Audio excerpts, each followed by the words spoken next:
I did a 4-month stint in Kajang, Malaysia. This Nigerian dude used to pilfer from other cells. This Malay gang found him and dipped his hand in boiling oil, basically deep-fried it while it was still attached to him. That scream, it still curdles my blood. Poor guy was reduced to an unconscious pool of blood, sweat, tears, vomit, shit and piss. He lost more than his hand on that day. I absolutely redhead, so I am weirdly relieved by the actual story. My brother said a guy across from him had a new cellmate who had gastrointestinal problems and wouldn't stop farting these rancid horrible farts after the guy told him repeatedly to stop. Not like he could help it. So the guy beat the farter to death in their cell with his bare hands. My brother said he had never seen so much blood from one person before. So, if I end up in prison, this just means that it's pretty much a death sentence, got it? A dude got 2 full kettles of boiling water poured on his head. And a convicted murderer explaining how he killed. Dismembered with an angle grinder, then disposed of the body. It must have been tense waiting for that kettle to come to a boil for the second round. A guy got stomped to death my first day in. The 2 guys fighting were rival gang members. The guards didn't do anything until the guy getting stomped stopped breathing. Then they came in and took them both away. One in a bag and one in cuffs. Any idea what may have caused it? Dude in the cell next to mine tried to kill himself with a sharpened pencil. He just kept stabbing himself in the chest but couldn't get deep enough. He was hauled off by COs kicking and screaming, begging for death. He was going to be deported. Wonder what he was so scared of back home. I saw someone take a hot pot, fill it up with baby oil, add a pound of sugar, add some magic shave, bring it to a boil, then splash it in a person's face. It literally melted the guy's face off. This happened around 1999 and I still have the occasional nightmare about it. I was going to say the magic shave probably was unnecessary, but then I realized it's basically Nair and that could definitely add to the damage. I was in a South American prison. There was a lot of drug addicts. They usually sold their food in order to buy more drugs, so they were always hungry. One day I was eating my lunch, rice, a leg of chicken and some beans. When I finished my meal, there were some chicken bones left in my plate, and a drug addict approached me to ask if I could gift him the chicken bones. So I lent him my bones and he started eating them.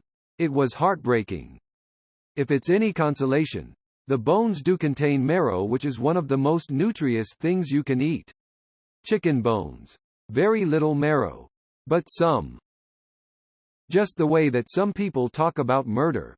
Some of the people in there would be telling a story, casually drop the fact that they killed someone, then keep going on with the story like nothing happened. Those cool times when you get moved into a new cell and you're like, what's up, what's your story? Murder charges.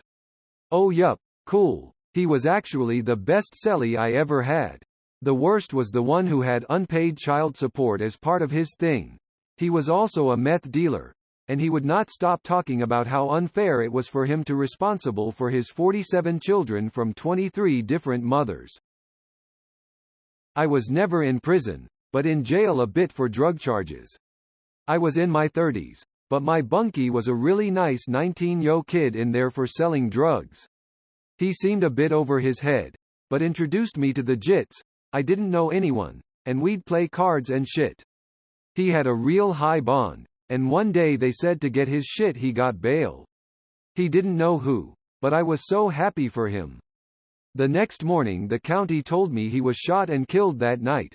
Being very respectful, everyone liked the guy. It was confirmed on the evening news. Really fucked me up, and I can guess who got him bailed. This sounds like the beginning of Jackie Brown. I'm not a con, but my dad told me when he was upstream, guards informed them that they had a high-case child rapist coming in. When the guy got there, he ended up being this old white man walking with a cane. He didn't last very long on the courtyard. They killed him on the prison yard. *edit****. They stabbed him to death with shanks. Oh gosh. The pedos really don't last very long in prison. This is the 5th or 6th story of a pedo getting killed I've seen scrolling down.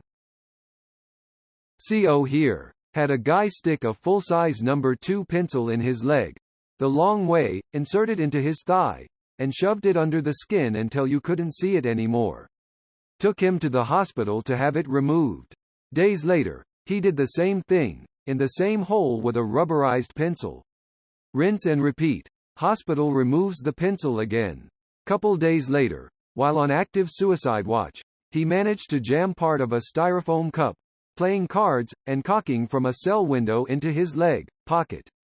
Took him to the OR. Doctors pulled out another inch of wood pencil, pencil lead, and fragments of God knows what out of there. I don't even think he knew what all was in there. Edit. Obviously major mental health concerns here. Hope he's doing okay now. Had a guy like that at the maximum I worked at. Except his shtick was shoving anything and everything up his dick. He was my first hospital trip about a week into the job. Not an ex-con but prison admin staff. Right before I started working there, a man was on a classification override at my facility, meaning he was too dangerous to be at this prison, but got to be there for some reason. He was psychotic and talking nonsense to his 2 cellmates when all of the sudden he screamed he was the devil and gouged out a man's eyes while the other cellmate was frantically hitting the emergency button. Responding staff had mandated in-house therapy as a result. Horrific. Another was when I was working. A young man in for gang stuff brutally beat to death an old man who was just admitted for child crimes. Turns out the man raped this kid's younger sister. They didn't have the same last name, and she wasn't listed to classification staff so no one knew. Responding staff said his head was kicked in so hard it was unrecognizable and had a consistency of jello. I feel like I read this in another thread. Guy was like in his 20s and rapist was older than late 50s? The young guy asked to have him removed multiple times supposedly, but the rapist kept taunting him with stories of his sister. Brixton. A wing. Coming back from canteen, this scary-looking wild-eyed dude steps across and tells me to hand over my burn tobacco. I laugh and say no and walk by, waiting for him to do something. Nothing happened. Few minutes later, same guy opened some poor lad's stomach with 1 slash and he was lying there trying to hold his intestines in. I saw the fear and panic on his face.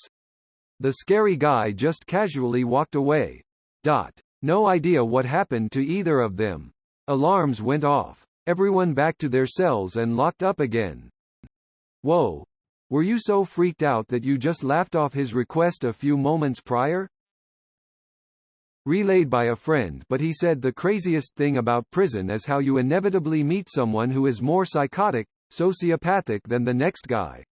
You think you've seen it, met some bad dudes on the streets, but there's always a bigger fish. Ki Gon Jin. In a similar thread, I remember a response about hearing inmates grind their shivs all night before a riot, knowing you'd be fighting for your life soon.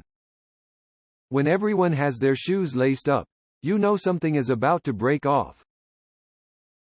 Not a crazy story, but was in for a few days and didn't realize they put you in cells based on the color of your skin.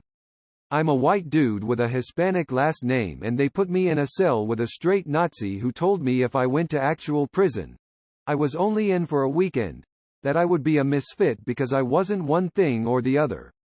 He openly called the black dudes next to our cell horrible things.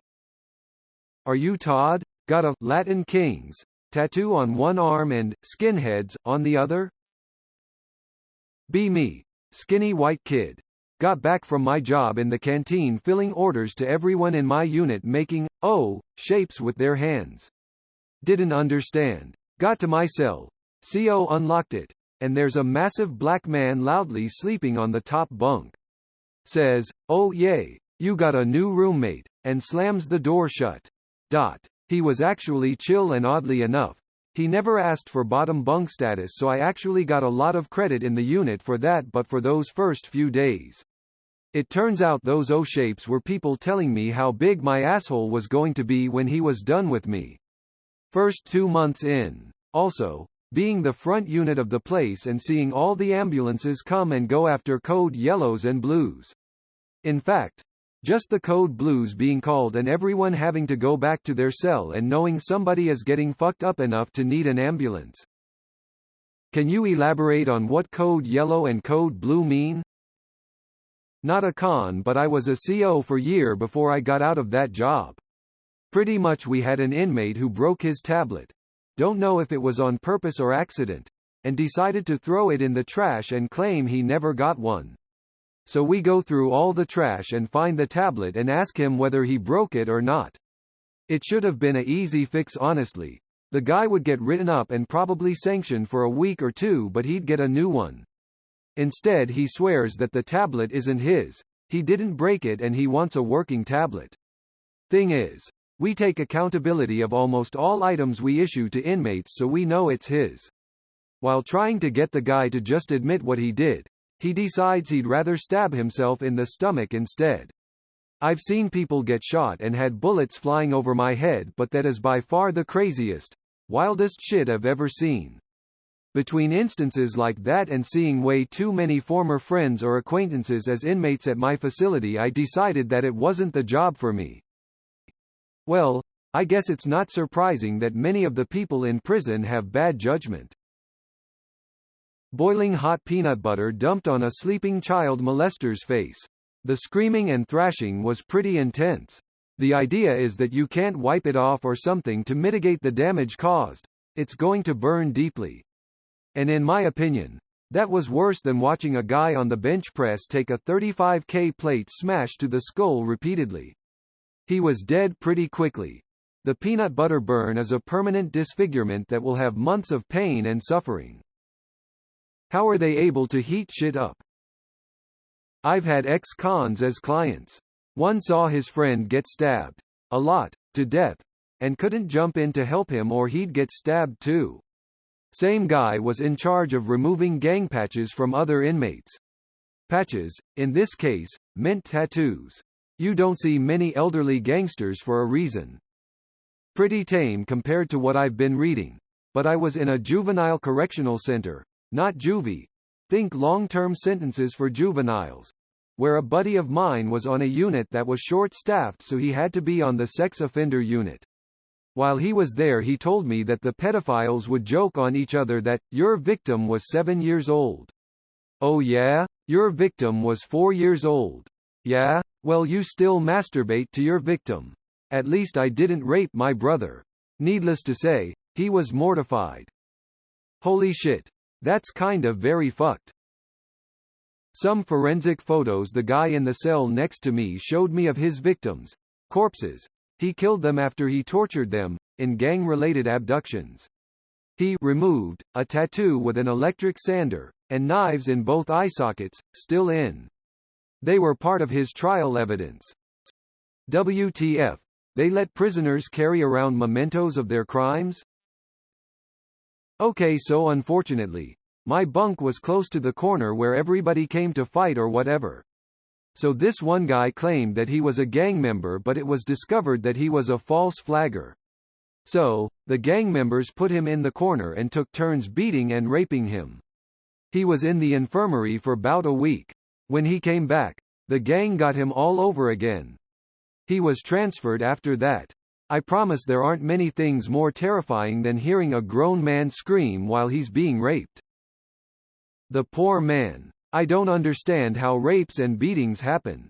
Where are the guards? My friend is a guard and she said that she can't have hairclip or chewing gum. Apparently, some prisoners will put gum into the lock of the door so guards can't get out of the room.